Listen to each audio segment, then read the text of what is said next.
Hello, hello, hello. So good to see you again. Welcome back to our last installment of Photoshop for Beginners. If you've missed my previous videos, not to worry. I'll make sure to leave a link up here and in the description box below so you can catch up. We're almost done with our walkthrough of the most relevant tools in Photoshop to create my favorite dreamy magical images. I'm Svenja from Svenja Christina Photography, and it is my mission to help you learn Photoshop so that you can use it with confidence too. Today we're going to take a quick dive into two popular ways to blur an image, Gaussian blur and motion blur. And I'll also show you how to turn a layer into a smart object, and I'll demonstrate to you why this is important. Grab your coffee and let's get this party started.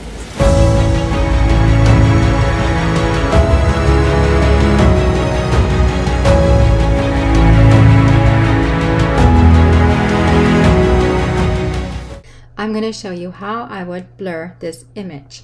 We have the selection of the goose. This is the refined mask, so I'm going to click Command and into my layer mask, and it selects my goose. I'm going to go into this one or this one, it doesn't really matter, and I'm going to click Command J. Now I have my goose. It's out here. And then what I'm going to do is I'm going to click into my refined mask again. This selects my goose, and now I'm turning it off here.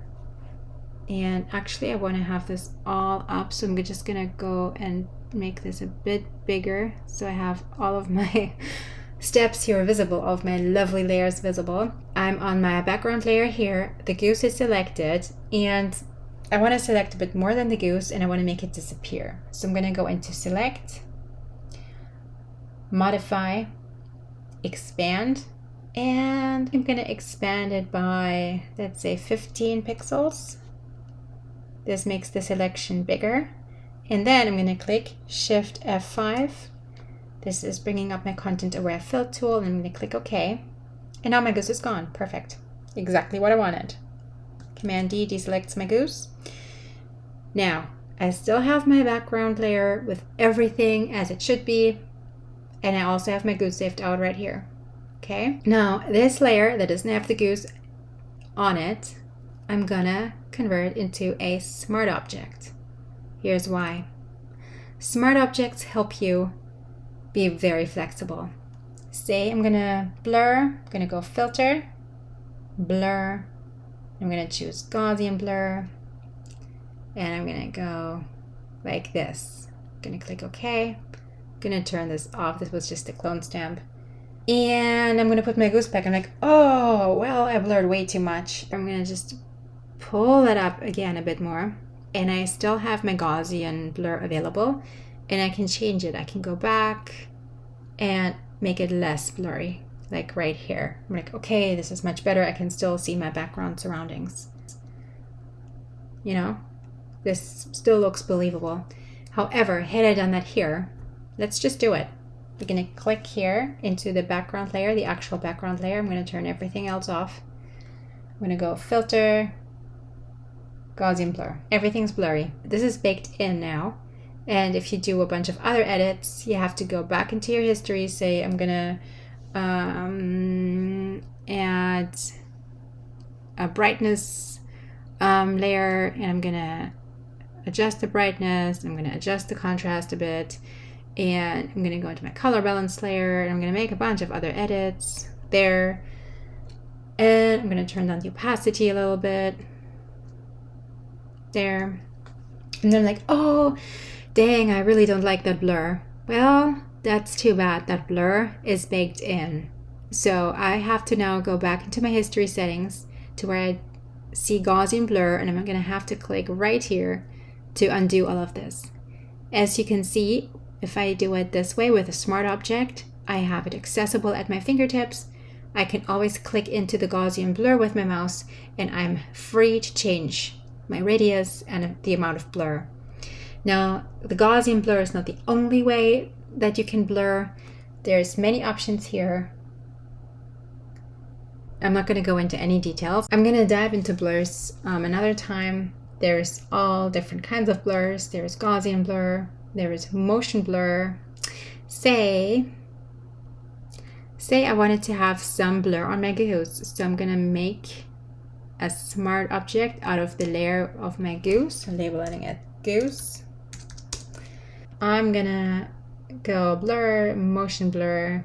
Now I want to see the way it flies. If I do this, yeah, it could work that way because of the wings, but I think I would make it, I would turn the angle more towards the 0, because this is the way the goose is flying, and then you can play with the distance. If you make the distance smaller, there is less motion blur applied. If you make the distance bigger, there is more motion blur applied. So I'm gonna click OK. I'm gonna have a lot of motion blur right now, but I'm also having a little filter right here that affects my smart filters. So I'm gonna take my brush, clicking B. My brush is white and I need it black, so I'm pressing X on my keyboard, or I could click into my little switchy thingies right here. I'm gonna make my mouse big and I'm gonna start painting the effect of the front of my goose, because I want that to be clear, and then I can have a motion blur effect like so. It looks pretty cool. You can do a ton of things with blur, and I just wanted to show you where you can find the blur stuff. If you blur with the Gaussian blur, this one here too, but I'm gonna go back to my background layer and my Gaussian blur. I'm gonna zoom in again. You can see here, there's pixels on my goose, there's noise, so you want to match that. There is no noise present in my background copy because I've blurred everything, and that kind of gives away that there was a blur going on, a fake blur. So you want to, I'm on my background copy layer, you want to come down to filter, noise, add noise, and then see, even if it's at a really tiny amount and you want to make sure that it's monochromatic. If it's not monochromatic, and I'm gonna add a bit more, you're gonna see all these weird colorful little specks, and you don't want that. I'm gonna set the noise back to 1.00 because that worked really well for our image, and I'm gonna click monochromatic because that's what you would want. I'm gonna click OK, and then I'm gonna do the same thing on my goose layer.